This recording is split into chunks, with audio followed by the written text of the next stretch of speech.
उनका भी दौर आने लगा है। अब हर किसी को सत्ता का डर सताने लगा है। जी हाँ, नमस्कार, आदाब, जय भीम, मैं नीलेश और आप देख रहे हैं राजधानी एक्सप्रेस 9। आज हम बात करेंगे 9 अक्टूबर को होने वाली रैली की। रैली ना कहें, जनसभा कहें, महारैली कह सकते हैं आप। बहुजन समाज पार्टी की सुप्रीमो बहन कुमारी मायावती जी के आह्वान पर एक विशाल महारैली का आयोजन किया गया है, जिसपे लाखों लोग लखनऊ कांसीराम स्मारक स्थल पर कूच करेंगे, पहुंचेंगे। 2027 के चुनाव को लेकर बहुजन समाज पार्टी का या कार्यक्रम रखा जाएगा वहां पे। और 9 अक्टूबर को मानवर साहब कांसीराम जी का जयंती है और इसी दिन उन्होंने ऐलान किया है कि 9 अक्टूबर को एक जनसैलाब होगा, जिसका डर सभी विरोधी पार्टियों को सताने लगा है। जी हाँ, हम बात कर रहे हैं बहुजन समाज पार्टी की, जिसको लोग कहते थे कि इसका वजूद खत्म हो चुका है, बहुजन समाज पार्टी सत्ता से समाप्त हो चुकी है। अब उसी पार्टी की इस रैली से लोग थरथरा के कांपने लगे हैं। लोग बच बचाव के लिए अपना सहारा देख रहे हैं। बच बचाव की बात हम इसलिए कर रहे हैं क्योंकि उनको लग रहा है कि अगर रैली होगी, लाखों लोग आएंगे, तो फिर से बहुजन समाज पार्टी का जो वजूद दबा हुआ था उभर जाएगा। हालांकि आकाश आनंद के आने से वजूद उभर रहा था और फिर उनको 2 बार पार्टी से निष्कासित करने के बाद थोड़ा बहुत लोगों से उनका क्रेज खत्म हो रहा था। फिर बहुजन समाज पार्टी का धीरे धीरे जो वोट बैलेंस तो उसका बराबर था। उसके बाद जो चीजें थी कि लोग कहते थे कि बहुजन समाज पार्टी अब रोडों पे नहीं दिखती, और दिखती ही नहीं, ना सोशल मीडिया पे, ना कहीं भी नहीं दिखती। और अब जब से ऐलान हुआ है कि 9 अक्टूबर को रैली होगी, तब से सरकार की नींदें हराम हुई हैं। लगातार वो ट्रेन और बसों को बंद कर रहे हैं।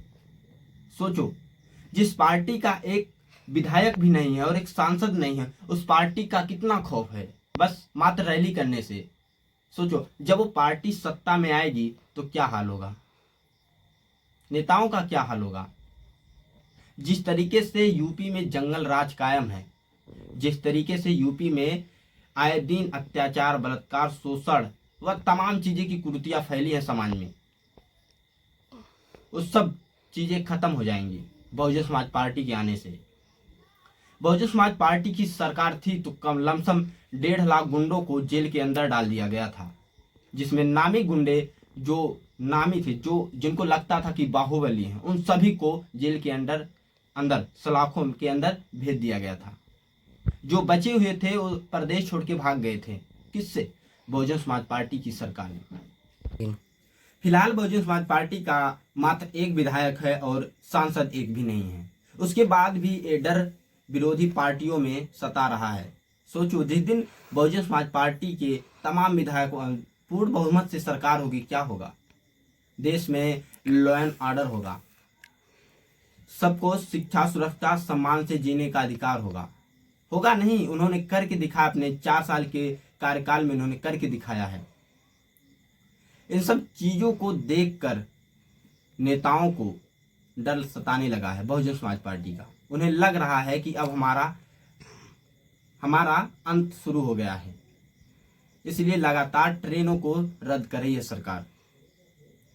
लेकिन ये बहुजन समाज है, जाएगा जरूर। मानवर साहब कांसीराम ने अपने खून पसीने की मेहनत से इस समाज को इकट्ठा किया और संवारा है। जो बूंद बूंद बिखरे हुए थे उन्हें समंदर बनाया है। ये समंदर जब लखनऊ की तरफ जाएगा तो एक सैलाब उमड़ के आएगा। उस दिन समझ में आएगा विरोधी पार्टियों को कि बहुजन समाज पार्टी का वजूद दबा नहीं है, जिंदा है। बहुजनों को रोकना बहुत मुश्किल है। सरकार जिस हिसाब से अपना षड्यंत्र कर यह प्लान कैंसिल करने की कोशिश कर रही, लगता है कि दंगा होगा। अगर कोई दंगा होगा तो उसका जिम्मेदार मौजूदा सरकार और योगी सरकार ही होगी, क्योंकि लगातार ट्रेनों को कैंसिल कर रहे हैं। मात्र 9 अक्टूबर के दिन, 8 अक्टूबर से 9 अक्टूबर तक, जब तक रैली है तभी तक ट्रेनों को कैंसिल किया जा रहा है। अच्छा, कैंसिल करने की वजह क्या है? कोई जानता हो तो कमेंट में जरूर बताए। और रैली से क्या निष्कर्ष निकलेगा और रैली के बाद ही पता चलेगा। उसी दिन भीम आर्मी चीफ चंद्रशेखर आजाद रावण का भी ऐलान हुआ था कि वो भी 9 अक्टूबर को लखनऊ में एक बड़ी बैठक करेंगे। जब से बहन कुमारी मायावती जी ने एक ट्वीट किया है तब से सभी थोड़ा थोड़ा पीछे हटते नजर दिखाई दे रहे हैं। वहां देखा जाएगा कि कौन सी पार्टी में कितना जनसैलाब उमड़ेगा।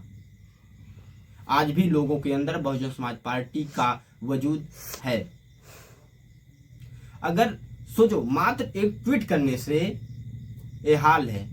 उन्होंने 15 दिन पहले कहा था कि मैं 9 अक्टूबर को एक सभा करेंगी। वो 9 अक्टूबर को लखनऊ में एक सभा करेंगी।